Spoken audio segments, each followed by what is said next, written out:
Nadreen, आप YouTube channel देख रहे हैं। मैं इमरान खान।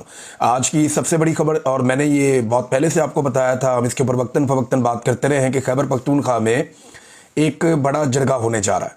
और ये खैबर पख्तूनख्वा की हुकूमत पाकिस्तान तहरीक इंसाफ की हुकूमत का एक बड़ा कारनामा है। तमाम पोलिटिकल पार्टीज़ को, तमाम स्टेक होल्डर्स को एक प्लेटफॉर्म के ऊपर इकट्ठा करना, ख्वाह वो पार्लियामेंट के अंदर मौजूद हैं, कौमी असम्बली, सूबाई असम्बली में मौजूद हैं या मौजूद नहीं है। यानी जो पार्टी है PTM, उसको भी बुलाया गया, बलूचिस्तान की पार्टियों को भी बुलाया गया, खैबर पख्तूनख्वा की तमाम पॉलिटिकल पार्टीज़ को इसके अंदर दावत दी गई और तमाम के रहनुमाओं को कहा गया कि आप आएँ और आकर इसमें शिरकत करें। मीडिया के नुमाइंदगान को बुलाया गया। यहाँ पे जो है वो बहुत सारे मशरान हैं, वो भी आए हैं, दीगर स्टेक होल्डर्स भी आए हैं, जो कानूनी दिमाग हैं वो भी इसका हिस्सा बने हैं और सबको बात करने का मौका मिला। कई घंटे तक ये जरगा चला और इस जरगे के बाद अब एक मुश्तरका एलामिया जारी किया जाएगा। जब मुश्तरका एलामिया आएगा तो वो तफसीलात मैं आपको बताऊंगा। लेकिन अच्छी बात क्या है, इस जरगे में एक यकजहती और एक भाईचारा देखने को मिला। यानी जो एक पाकिस्तान के अंदर फुकदान है ना, एक मुश्तरका सोच का, इकट्ठे होने का, वो हमें लगा कि यहां पे कंपनसेट हो रहा है। यानी जो मिलिट्री एस्टेब्लिशमेंट की एक पॉलिसी है कि हमेशा इनको डिवाइड करो फिर इनको रूल करो, यानी इनको आपस में लड़ाओ, इनको आपस में लड़ा के एक दूसरे का दुश्मन बना के तो इनके इख्तलाफात का फायदा उठाकर अपने इक़्तिदार का रास्ता निकालो। ये मिलिट्री एस्टेब्लिशमेंट का तरीकाकार है। लेकिन पाकिस्तान तहरीक इंसाफ ने बदतरीन फस्तायत झेलने के बावजूद वो 25,000 बंदा इस पॉलिटिकल पार्टी का जेलों में डाल दिया। दर्जनों बंदे इस पॉलिटिकल पार्टी के कत्ल कर दिए गए। सरेआम कत्लेआम हुआ इस पॉलिटिकल पार्टी का।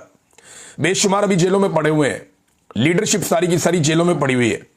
रोजाना इसके खिलाफ साजिश होती है। लेकिन इसके बावजूद आफरीन है इस पॉलिटिकल पार्टी को कि इसने तमाम पॉलिटिकल स्टेक होल्डर्स को बड़े दिल से इकट्ठा किया, सियासी और गैर सियासी तमाम स्टेक होल्डर्स को इकट्ठा किया और एक प्लेटफॉर्म के ऊपर लाकर बिठाया। और ना सिर्फ बिठाया बल्कि इज्जत के साथ बिठाया। मैं मनादिर देख रहा था कि पुलिस की जानिब से आने वाले मेहमानों के ऑनर में सलामी दी जा रही थी। बाकायदा पुलिस का बैंड वहां पे मौजूद था। जो भी वफद पहुंचता था उसको पहले एक स्टेज पर ले जाते थे, वहां पे उन्हें सलामी दी जाती थी, गार्ड ऑफ ऑनर दिया जाता था।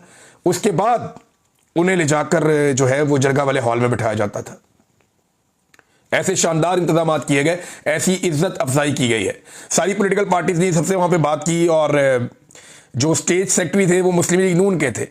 आप अंदाजा कीजिए, क्या ये मुमकिन है कि मरियम नवाज एक प्रोग्राम करे लाहौर में और स्टेज सेक्रेटरी जो है वो पाकिस्तान तहरीक इंसाफ के बंदे को लाकर बना दिया जाए? कभी नहीं हो सकता। या मुराद अली शाह करे वहां पे सिंध के अंदर और PTI को हुआ तो PTI का झंडा ही नहीं उठाने देते, बात ही नहीं करने देते। और एक और अच्छी चीज ये है कि तमाम की तस्वीरें लगाई गई हैं इस जरगे के मेन पेज के ऊपर। जो इसका बड़ा पोस्टर है, जो बैनर है इसके, उसके ऊपर तमाम पॉलिटिकल पार्टी या स्टेक होल्डर ने मैक्सिमम की तस्वीरें लगाई गई हैं और कहीं पे भी इमरान खान की फोटो नहीं लगाई गई। यानी ये सारा मामला पॉलिटिकल नहीं था, ये सारा का सारा मामला पाकिस्तान के लिए था और पाकिस्तान के सारे स्टेक होल्डर्स को इकट्ठा करना था। अब एलामिया क्या आता है वो मैं आपको बाद में बताता हूं, मुश्तरका एलामिया होगा। लेकिन वहां से आवाजें किस तरह की आई, यानी ANP के इफ्तिखार अहमद साहब ने कहा जी कि थोड़ा 5 मिनट वक्त कम है, मुझे ज्यादा वक्त चाहिए, तो उन्हें ज्यादा वक्त दिया गया कि आप ज्यादा वक्त बात करें। सबने अपने दिल की बातें की और ज्यादातर जो मुकर्रीन हैं उन्होंने ऑपरेशन की हमायत नहीं की। उन्होंने कहा जी ऑपरेशन नहीं होना चाहिए, बड़ी ज्यादती है। और जो चीज ज्यादा उठाई गई वो ये कि हमारे साथ सौतेलों जैसा सलूक किया जा रहा है। खैबर पख्तूनख्वा की पॉलिटिकल पार्टियों की अक्सरियत ने यह बात की है। मिसाल के तौर पर जमात इस्लामी के सिराजुल हक है, उन्होंने कहा जी कश्मीर में मैं गया तो मैंने देखा कि लोगों के घरों के इर्द गिर्द 4 दीवारी नहीं है। तो मैंने कहा जी यहाँ इतना अमन कैसे है? तो वहां लोगों ने कहा कि जी यहाँ मादनियात नहीं है ना, तो इसलिए अमन है। ये सिराजुल हक साहब ने बताया। फिर उन्होंने ये भी बताया कि पाकिस्तान और अफगानिस्तान, या हम लोग और अफगानिस्तान एक खित्ता, एक जबान, एक मजहब, एक कल्चर है। हमें आपस में लड़ाना इंडिया और अमेरिका की ख्वाहिश है। प्रोफेसर इब्राहिम साहब थे, उन्होंने कहा जी बार बार हमारे ऊपर ऑपरेशन किए गए, कभी भी कामयाबी नहीं हुई, अभी भी बदअमनी है। तो इस मरतबा अगर हमने नकल मकानी करनी पड़ी ना तो हमने GHQ में जाके अपने खेमे लगाने हैं। फिर यह भी बताया गया कि जो लोग 2008 और उसके आसपास के टाइम में जो लोग नकल मकानी कर गए थे वो अभी तक अपने घरों को वापस नहीं आ सके। इतना जुल्म खैबर पख्तूनख्वा में लोगों के साथ हुआ। जुनेद अकबर साहब ने बड़े जबरदस्त फैक्ट्स वहां पे बयान किए और उन्होंने बताया कि तालिबान को वापस लाना सियासतदानों का काम ही नहीं था। एक इन कैमरा ब्रीफिंग को उन्होंने ओपन कर दिया। उन्होंने कहा जी इन कैमरा ब्रीफिंग में आर्मी चीफ और DG ISI ने यह फैसला किया था और उन्होंने बताया था इन कैमरा ब्रीफिंग में कि तालिबान हमारे बच्चे हैं, हमें इनको वापस लाना होगा। अफगानिस्तान के पास उनको संभालने की काबिलियत नहीं है। ये थी पाकिस्तान के आर्मी चीफ और डीजी आईएसआई की सोच, जो उन्होंने इन कैमरा ब्रीफिंग में बताई सियासतदानों को। तो सियासतदानों का तो ये फैसला ही नहीं था। फिर जुनैद अकबर ने मजीद बताया कि अगर एस्टेब्लिशमेंट को हमसे मसला, हमारे साथ नहीं बैठ के बात करना चाहते, तो एक सियासी जमातों के सारे स्टेक होल्डर्स की एक कमेटी बना लें और उनके साथ बैठ जाएं और फैसला कर लें। हमारा वादा है कि खैबर पख्तूनख्वा की हमारी हुकूमत उसके ऊपर मेनुआन अमल करेगी, लेकिन बैठ कर फैसला करें, सिर्फ अपने दिमाग को जो है वो इस्तेमाल ना करें। फिर उन्होंने बताया कि तालिबान से मुज़ाकरात के लिए सियासी जमातों ने लोग नहीं भेजे थे, ये कोर कमांडर ने भेजे थे। हमारे हज़ारों शोहदा हैं जिनको ना तो झंडा मिलता है, ना ही उन्हें शहीद कहा जाता है और ना ही उन्हें कोई पैकेज मिलता है। जब कौमी तराना हुआ नाज़रीन, इसमें जरगे में तो तमाम पॉलिटिकल पार्टी जितने स्टेक होल्डर थे सारे खड़े हुए, लेकिन जो एक पॉलिटिकल पार्टी है पीटीएम, वो लोग नहीं खड़े हुए। उन्हें खड़ा हो जाना चाहिए था रवादारी के तौर पे, लेकिन वो नहीं खड़े हुए। मेरे ख्याल में नफरत फैलती है। हमें इस वक्त फायर फाइटिंग की ज़रूरत है और फायर फाइटिंग यही है कि सबको मौका दिया जाए, सबके तहफ़्फ़ुज़ात और बातें सुनी जाएँ। मोहसिन दावर ने वहाँ पे खड़े होकर बात की, उन्होंने कहा कि हमारे ऊपर ऑपरेशन मुसल्लत ना किया जाए। बाकी सब लोग भी इससे मिलती जुलती बात कर रहे थे। सुहेल अफरीदी ने एक बड़ी इंपॉर्टेंट बात की। एक तो उन्होंने आदाद शुमार बताया कि जनाब हमें हमारा हक ही नहीं दिया जाता।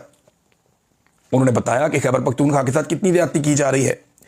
ये भी बताया कि रेवेन्यू शेयरिंग में सिंध को 2.5% मिल जाता है, पंजाब को 2.3%, बलूचिस्तान को रिवर्स करके 2.7%, जबकि खैबर पख्तूनख्वा को जो 1% है उसके ऊपर भी सबको तकलीफ होती है। फिर उन्होंने बताया कि कैसे अरबों रुपया जो वफाक ने खैबर पख्तूनख्वा की हुकूमत का देना है वो नहीं दे रहे। फाटा के मर्जर के बाद जो वादे किए गए थे उनमें से कोई भी पूरा नहीं किया गया। फाटा को जो बजट देना था फेडरल गवर्नमेंट ने, वो अब तक फाटा के लिए सूबाई हुकूमत को नहीं दिया गया। तो जब आप बजट ही नहीं देंगे, जब आप उनका हक मारेंगे, तो वहां पे तरक्की कैसे आएगी, वहां पे बदअमनी कैसे खत्म होगी, लोगों के बाद रोजगार होगा, लोगों के बाद खुशहाली आएगी, तो तभी तो दहशतगर्दी में कमी होगी। तो सुहेल अफरीदी ने यह भी मामला उठाया और एक और बात उन्होंने कही कि जो रियासत है ना वो अपनी पॉलिसी को बदले। ये जो बंद कमरों में फैसले किए जाते हैं, जिनको मुसल्लत किया जाता है, ये गलत है। इससे दहशतगर्दी खत्म नहीं होगी। बंद कमरों से निकलकर सियासतदानों से भी मुशावरत की जाए और आप अकेले अक्लमंद नहीं हैं और सियासतदानों को भी अक्लमंद समझा जाए और हमारे साथ मिलकर बैठकर जो है वो पॉलिसी बनाई जाए। इस तरीके से ना किया जाए। ये बहुत सारी और चीज़ें हैं, बहुत सारी और बातें हैं, लेकिन यह कि बड़ा हौसला अफजा एक जरगा था जिसमें सबकी नुमाइंदगी थी। तो खैबर पख्तूनख्वा की हुकूमत और खैबर पख्तूनख्वा के लोग मुबारकबाद के मुस्तहिक हैं कि कम से कम ये लोग इकट्ठे बैठे और इन्होंने अमन के लिए आवाज़ उठाई। और इनका जो एलामिया आएगा वो अब भेजा जाएगा तमाम स्टेक होल्डर्स को, एस्टेब्लिशमेंट को भी, ताकि आइंदा के लिए उस पर अमल दरामद किया जाए और अमन के रास्ते पे सब लोग चलें। अब नाज़रीन कुछ और खबरें हैं, उनकी तरफ आप आ जाएं। सबसे पहले तो हम चले जाते हैं जो आईनी तरमीम है 27वीं। एक तो उसमें खबर आ रही है, बहुत सारे सहाफ़ी ये बात कर रहे हैं, हुकूमत से सवालात भी किए जा रहे हैं, और ख़बर ये आ रही है, जो दावा किया जा रहा है कि 27वीं आईनी तरमीम जो सेनेट से पास करवाई गई है उसमें कोई टेक्निकल ग्लिच रह गया है। अब उसमें अलग अलग किस्म की लोग बातें कर रहे हैं। कोई कह रहे हैं जी आर्टिकल 6 को अभी छिड़ा जाएगा, कुछ लोग कह रहे हैं कि कुछ लफ्ज़ जो उसके अंदर आईनी अदालत का शामिल करना था वो उसमें शामिल नहीं है। कुछ लोग कह रहे हैं कि सिकंदर सुल्तान राजा को और कादी फायरीसा को मौत पड़ी हुई है कि जनाब हम तो फंस जाएंगे, हमें तो कोई इस्तिस्ना भी नहीं है, तो आर्टिकल 6 लग जाएगा कल को। तो हर एक का अपना अपना कहना है, अपनी अपनी खबरें लोग दे रहे हैं, लेकिन ये सब लोग कह रहे हैं, बहुत बड़ी तादाद में हुकूमत अभी तक इससे भाग रही है कि ये तरमीम वापस सेनेट के अंदर लाई जाएगी और दोबारा सेनेट के अंदर वोटिंग करवाई जाएगी। अब मसला यह है कि एक और कौन सा ऐसा सेनेटर है जो बेनकाब होने वाला है। इरफान सिद्दीकी साहब का तो इंतकाल हो गया, पहले नंबर पूरे करवाए थे। एक सेनेटर आ गया था फजल रहमान की पार्टी से, उन्होंने अपनी पार्टी से निकाल दिया। वो ऐसा आदमी है कि उसने इस्तीफा भी नहीं दिया, वो तो चलो दोबारा आके वोट डाल देगा। लेकिन एक सैफुल्ला अबरू, ये पीटीआई का सेनेटर था, इसने आसिम मुनीर की खातिर जाकर वोट डाल दिया और वहीं पे खड़े होकर इसने इस्तीफा भी दे दिया। जब आप ईवान में खड़े होकर जो चेयरमैन सेनेट है उसकी मौजूदगी में वहां अनाउंस करते हैं कि मैं रिजाइन कर रहा हूं, मैं इस्तीफा दे रहा हूं और मैं अब सेनेट का हिस्सा नहीं हूं, आप इसको मंजूर कर लें कल ही, तो फिर वो इस्तीफा हो जाता है। अब क्या इसका इस्तीफा वापस किया जाएगा?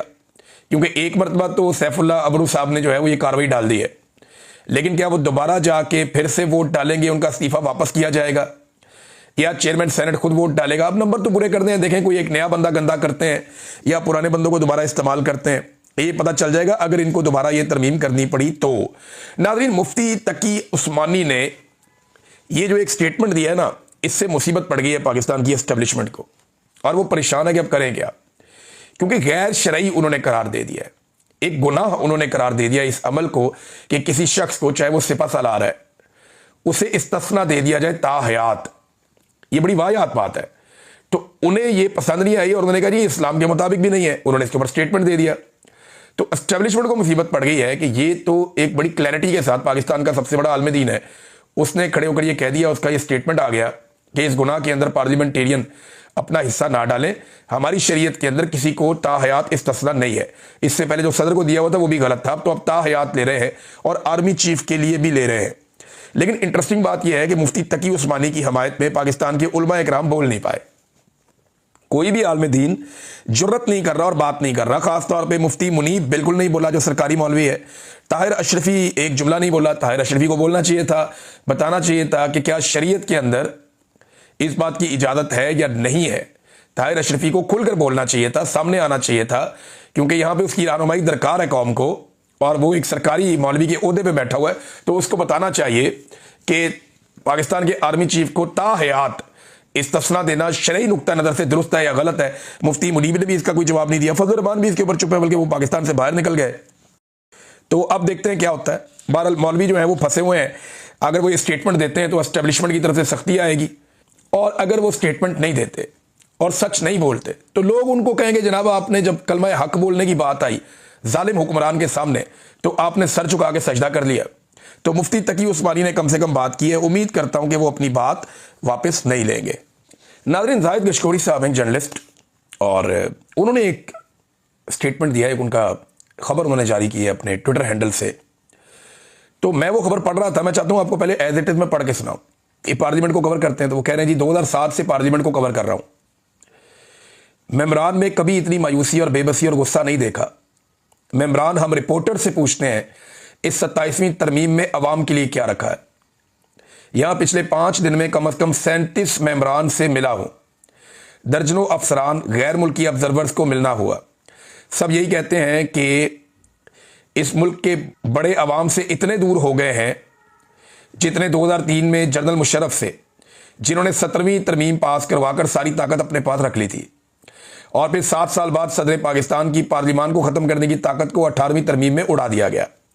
अब यहाँ पार्लियामान के ऐवानों में मेम्बरान जिनका ताल्लुक तमाम जमातों से है यही बहस करते हैं कि आखिर ताहयात इस्तिस्ना कितनी देर चलेगा। मेम्बरान हैरान हैं, बेबस हैं, मायूस और परेशान दिखाई देते हैं, लेकिन कोई सामने आकर बोलने को तैयार नहीं है। एक खातून सेनेटर ने बताया कि यहां ऐसे लगता है कि कुछ बड़ा होने वाला है जिसका सबको इंतजार था। पाकिस्तान जिंदाबाद। अच्छा, ये ट्वीट किया जाहिद गशकोरी साहब ने, आखिर में इनको पाकिस्तान जिंदाबाद लिखना पड़ा। अगर ये लिखते पाकिस्तान हमेशा जिंदाबाद तो शायद ज्यादा महसूस करते अपने आप को।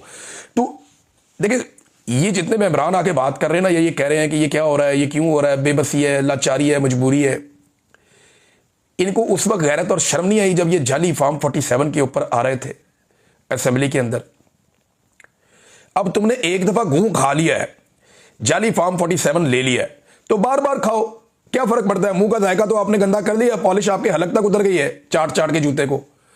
तो अब आपको ये करना पड़ेगा, इस तरह की तरमीमें और इस तरह के मुंह काले आपको बार बार करने पड़ेंगे। और अगर इतनी गैरत उठ रही है इन अरकान के अंदर, यानी 37 से तो हमारे भाई ने जाहिद गशकोरी साहब ने बात की है, अगर इतनी गैरत उठ रही है तो इन 37 में कोई 7 भी ऐसे नहीं है जो कहें जी हम रिजाइन देके जा रहे हैं। कोई भी नहीं जाता, इस्तीफा कोई नहीं देता। ये सिर्फ मीडिया को बताने के लिए होता है कि जनाब हम परेशान हैं। अंदर से ये सारे बेशर्म हुए हैं और अंदर से ये सारे के सारे जो है वो इस सिस्टम के बेनिफिशियरी हैं और इसके साथ रले हुए हैं। यानी इरफान सिद्दीकी साहब वाले मामले में अब 2 और लोगों ने तस्दीक कर दी। जाहिद गशकोरी साहब ने भी ये खबर दी, एजाज सैयद साहब ने भी ये खबर दी, जिन्हें हुकूमती कैंप ऐसे देखता है कि ठीक है, उनको तो वो कम से कम सहाफ़ी तो तस्लीम करते हैं ना, जो लोग तनकीद करते हैं उनको तो वो मानते ही नहीं है सहाफ़ी। उन्होंने भी कहा कि यार ये फौत हो गए थे दिन के वक्त इरफान सिद्दीकी साहब, लेकिन उनकी मौत को छुपाया गया। अब ये वो जर्नलिस्ट क्लेम कर रहे हैं जिनके हुकूमत के साथ भी ताल्लुकात ठीक है, खराब नहीं है।